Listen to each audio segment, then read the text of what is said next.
Imagine that before you ever get out of bed, you begin thinking about your day and you are so fired up about your day because you know that everything in it is something that you love. And as you get out of bed, you feel grateful for the wonderful night's rest. And as you move into the day, you realize that you're just in a state of joy. You're speaking to people you want to speak to about things you want to speak about, and your mental faculties are being used in something that's rewarding for you. The places you go are places you love to be. You realize that this life is really one of bliss. And then as the day nears its end, you're filled with such gratitude at the life that you live. And as you fold yourself into the bed that's so comfortable, you realize that you were just in such a state of gratitude that the next day, after a wonderful night's rest again, you get to get up and do it all again. Is that your life? Doesn't it sound like a wonderful life? Is that the way we live today? We certainly can live that way. We each have the ability to have gratitude, and we each know we felt joy and felt love and just loving something that we're really into. And in New Thought, we also know that we create our lives. The way they are the way that we have established that is ours by our feelings, by our thoughts, by the things we hold in our consciousness. We've created our life the way it is. So if it doesn't feel that wonderful, we have to ask why. It's certainly within our power. Well, if you're saying, no, that's not my life, I don't want you to feel bad about it, because there are some obstacles that we have that get in the way of this. So you're not the Lone Ranger. Don't feel like you're getting singled out if that's not your life. There are some obstacles, and I would say, this is not a scientific survey, but this is just what it seems to me to be, that the biggest obstacle is that we don't believe we can have a life like that. We don't believe it. We think, oh, that's too pie in the sky. That's too airy fairy. That could never be my life. But 2,000 years ago, a very enlightened being said, I came that you might have life and have it abundantly. And he wasn't talking just about the life that he had, that immediate life, and those surrounding him. He was talking about humanity as a whole. You see, he carried a vibration that was extremely elevated. And in that vibration, the intent was not only to have himself be lifted up above everybody else, but it was to place in the grid of human consciousness the ability for each one of us to live and to have a consciousness at that level. He paved the way. And so it's entirely possible for us to have a life of bliss, to live in that state of love. If he was constantly saying, the kingdom of heaven is at hand. He didn't say, the kingdom of heaven is what you think about. No, it's at hand. It's here. It's present. Not only present in our ideas, but it's physically present. It's here. The vibration is here. But if we can't believe it, if we can't see it for ourselves, then it's not going to happen. So belief, that's one reason we might not have it. Now, one other one is fear. I was at a student ministerial retreat and we were doing an exercise. And the exercise was about our vision and what might be holding us back for our vision, and then what kind of affirmation we might have on the other side of the vision, on the other side of the obstacle. For example, the question would be, if you didn't have this thing in the way, how would you feel? And I realized in that exercise that I had fear that I was not enough to fulfill my vision, that I was somehow lacking. That was my fear. And then with the exercise, we moved through to a place where we were beyond the fear. If the fear wasn't there, then what would you feel? And the affirmation that came to me was that I am fired up about the passion of my calling. That's really different than I'm afraid I don't have what it takes. It's very different, isn't it? So one way we can get over the fear is saying, well, just how would you feel if you didn't have the fear? You can pretend if you need to, but how would you feel? Get us to the other side of it. Now, another reason that we may feel that we may not have this beautiful, wonderful, blissful life is that we're too busy. We're busy. I read an article by James Clear on Warren Buffett. Now, you've heard of Warren Buffett, probably.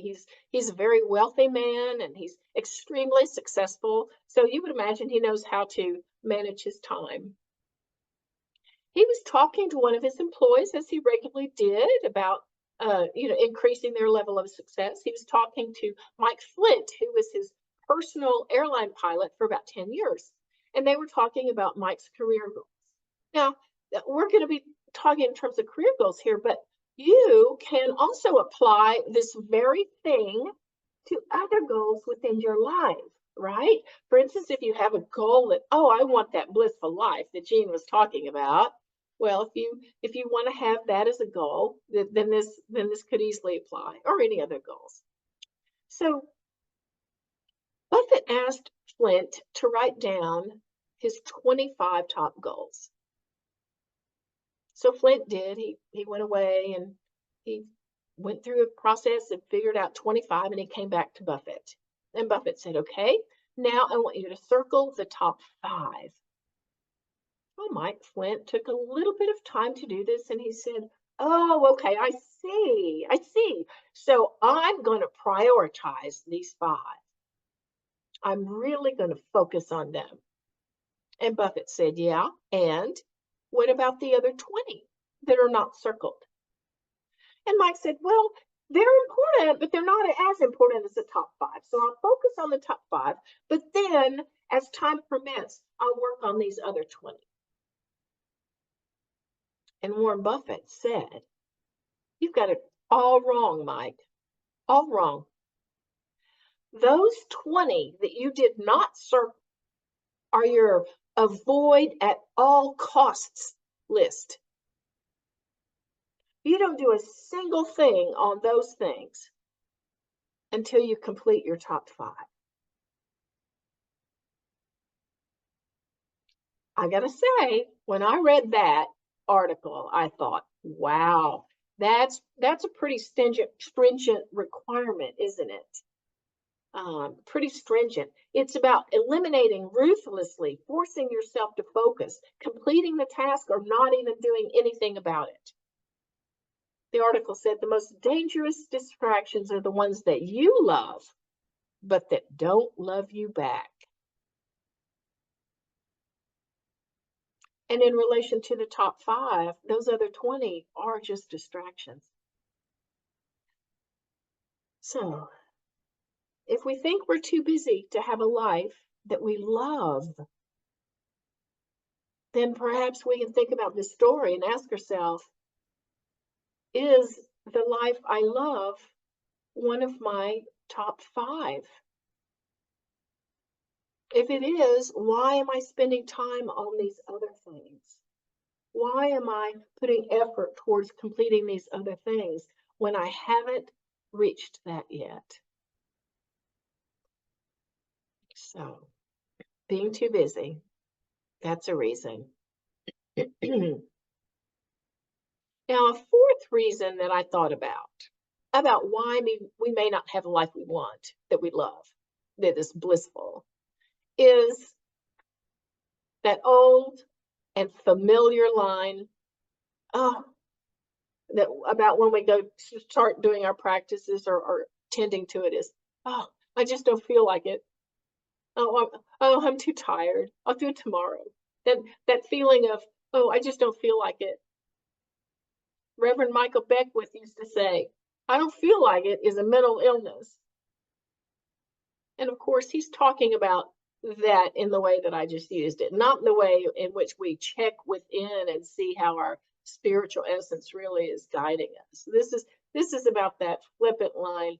Ah, I just don't feel like it. Y'all go ahead. I don't feel like it. Well, there are things that we can do about that too. If we feel like, oh, I'm just too tired. Perhaps you had an experience when you kind of been feeling, oh, like, oh, I just don't feel like that today. But then, like going someplace, for instance, and but maybe a store, okay? Some of you might relate to this. Going to the store, like, oh, I don't really feel like it. And then your friend says, yeah, but they have 50% off on this thing that you really wanted to. And all of a sudden, then maybe your energy is stoked and you think, oh, well, maybe I do want to go. Or perhaps it has to do with watching something spiritual on your computer or something, and you think, oh, I think I'll just do this other thing instead. But then somebody says, oh, but so and so's going to be on that show, and it's like, oh, I really want to listen to them. Do you see the difference? That there is simply by piquing our interest in something that our whole energy can change around it. So really that saying like, oh, I just don't feel like it, that's really not valid. Like Reverend Michael said, it's a mental illness sometimes. Now sometimes we're just passionate about things, and that gives us enough energy to follow through. But just because we don't have the passion right off that gives the energy doesn't mean that we should just sit there like a bump on a log, right? After all, we live in an unlimited energy environment. The universe, the presence that fills everything, that is everything, that's the source of everything, is infinite. And all of our energy comes from the infinite. It's not limited. It's not like in this body, I'm just kind of creating a little bit, and then when it runs out, that's over. No. The amount of energy we have, the interest we have, it's infinite. It comes from this source, unlimited. It's up to us to feel that level of passion, to bring it forward, to tap in. So I've brought with me some tools today for us to increase our level of energy, to get over the fear, to move into a place where we're actually fired up about our lives, where we feel like, oh, I'm living this life that I love, where we feel the passion. And I like acronyms, and today's acronym is BBB. And it doesn't stand for Better Business Bureau necessarily. It can stand for better business for your life, better business of your life. Now, the first B stands for believe. We have to believe. We have to believe it's there for us. And it's like Ernest Holmes said, our prayers should be filled with conviction, warmth, color, and imagination. The creative power responds to feeling more quickly than to mental attitude. What he's talking about is that in our belief, we can't just have an idea in our mind and say, okay, that's it, I got it. We want to include that in our affirmative prayers. We want to feel the feeling. We want to add as much as we can. And of course, we know that an affirmative prayer, we don't pray beseeching a God that may or may not favor us. We know God isn't wishy-washy like that. The only thing God has for us, the only thing the presence has for us is love. So of course, we're in this soup of love, and so we affirm that which is what we are desiring, as if we already have it, because in reality, it is there already. So that's one way to increase our level of belief. Now, here's another way to increase our level of belief. Before you ever get out of bed, before your feet ever touch the floor, bring to your mind what feeling you want to have throughout the day. And it can be love, it can be bliss, it can be joy, it can be gratitude, but bring to mind that feeling. And not only bring it to your mind, but then find it within yourself. Find the feeling and feel it. And then when you feel it, imagine yourself going through your entire day with that feeling. Imagine it, see it, feel it in your mind's eye.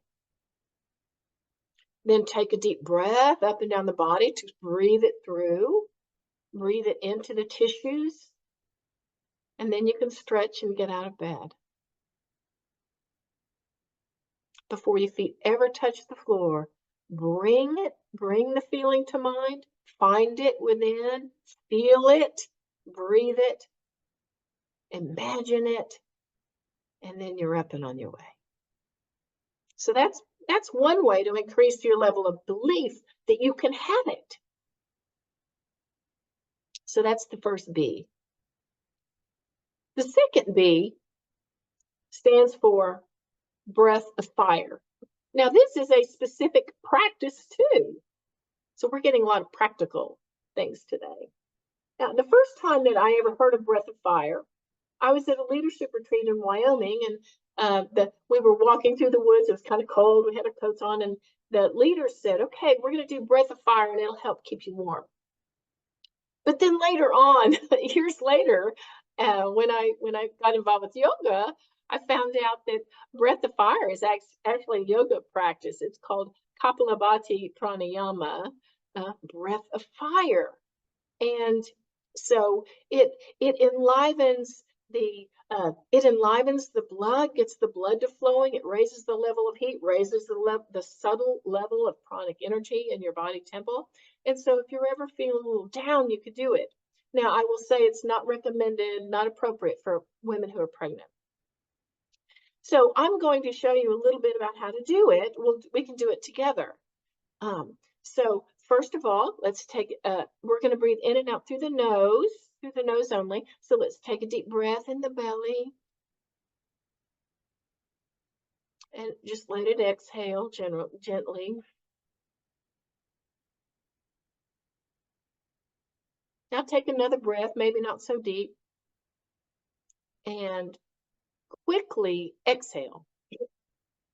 It's like you bring the stomach back to the spine, but very fast, very fast.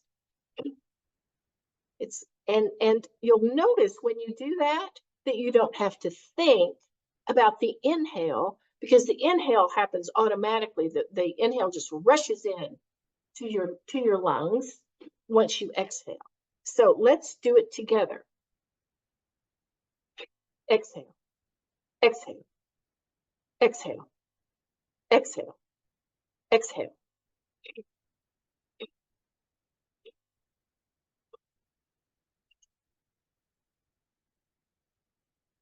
Now we're going to be doing this a little bit. We're going to gradually do it a little faster and a little faster and a little faster. All right, with me now? Exhale, exhale, exhale.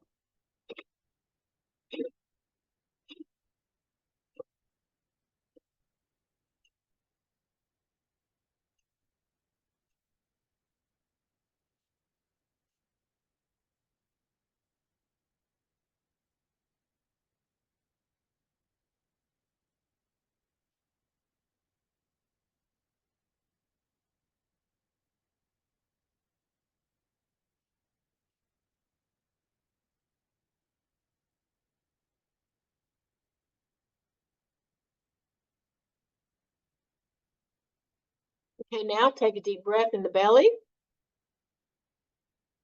Hold it.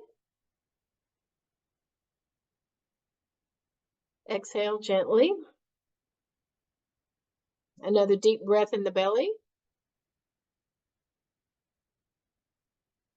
Hold it. And exhale.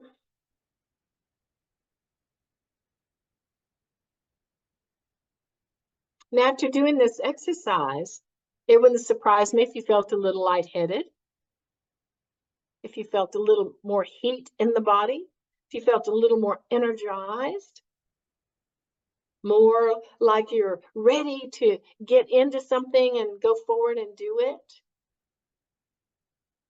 Breath of fire. It's a wonderful practice. Anytime you're feeling a little low or like you have less energy to do something, it's a great practice. If you're just moving into a yoga practice, it's great to start the practice.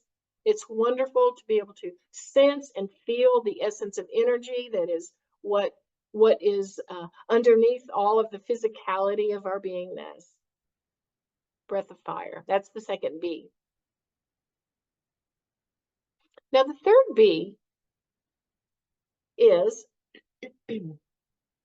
after you've come to a place where you believe and you're feeling the life that you want to feel, and you're going through your day with that, and you're doing breath of fire to get you stoked up. The third B is burn, baby, burn. Ernest Holmes said, love is the central flame of the universe, nay, the very fire itself. The essence of love, while elusive, pervades everything, fires the heart, stimulates the emotions, renews the soul, and proclaims the spirit. Love. That essence of love in the heart, when it burns in the heart, it can dissolve anything, any obstacle, anything. The fire of love will take care of it. It raises our vibration. And after we're in that spot, when we're burning with this passion, with the fire of love in our heart, obstacles will be removed. And we will move into that place where there's literally nothing that can be in the way of our best life. So let yourself burn with that fire of passion, the fire of love for your life and what you do. John Wesley said, catch on fire, and people will come for miles to see you burn.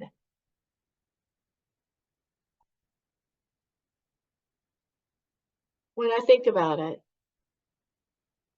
I think when this life, this physical life, is over and done with, I would like to have used up everything within me that wanted to be expressed, every bit, to burn it all up in that fire of passion and love. So burn, baby, burn. So with that, let's go into our meditation today, our meditation and affirmative prayer. As we breathe deeply in the belly,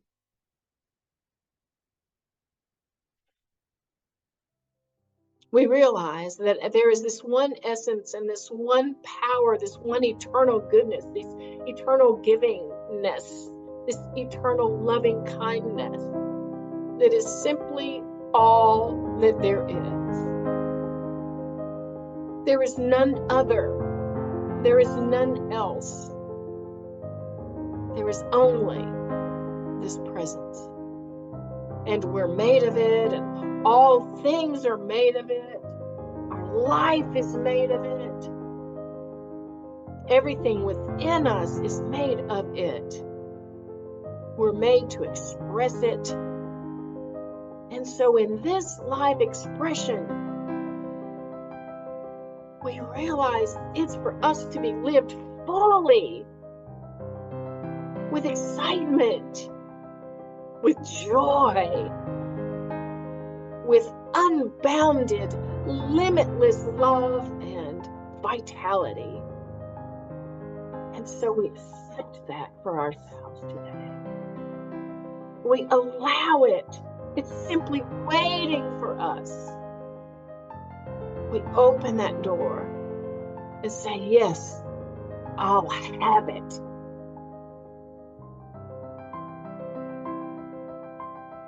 I'm so grateful for this awareness that this is ours, and that the divine always wants this for us as well. So knowing that it is true, knowing that it is already in motion, knowing that it is right at our hand, I give great thanks and such gratitude. And then I release it into that beautiful law founded on love and say, and so it is. Amen.